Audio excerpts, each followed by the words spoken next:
Assalamualaikum dear students. This is your physics lecture and currently we are studying topic work, energy and power. In our last session, we have seen that in physics, term work is used in a very special technical sense. It is not same as the biological work. And we have concluded that work done depends upon two factors, that is force and displacement. So therefore, work done by a force acting on an object is equal to the product of the force and displacement of the object, and it is always in the direction of the force applied. Okay, so work done is equal to force into displacement. According to this definition, it is necessary that a body must move in the direction of the force applied, but it is not always so. In many cases, the movement of the body is at angle to the direction of the applied force, as you can see in the picture.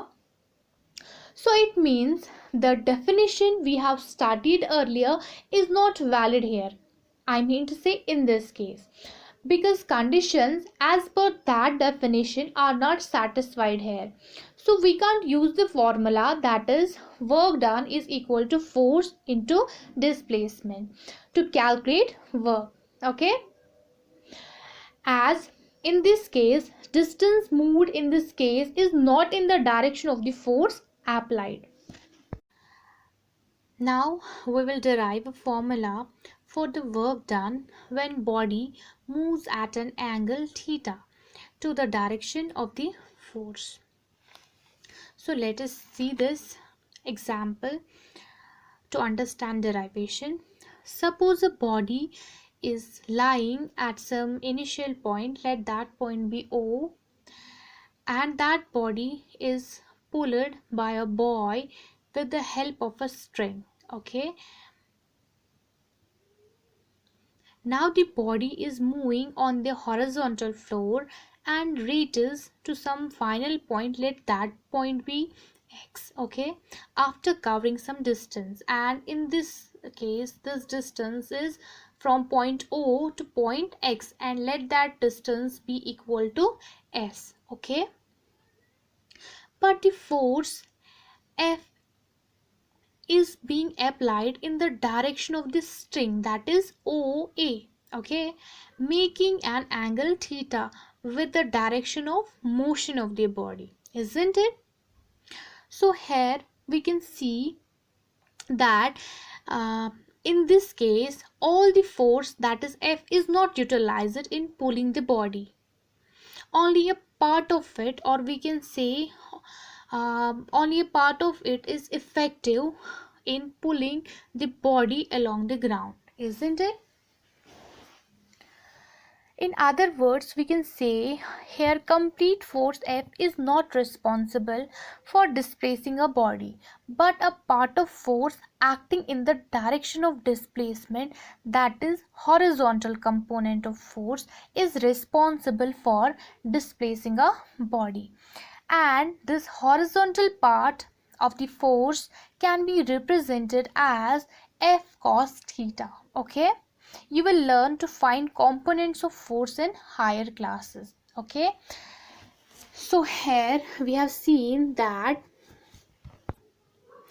work done is the product of the component of the force in the direction of displacement and displacement of the body. Okay, and this definition is completely different from the first one.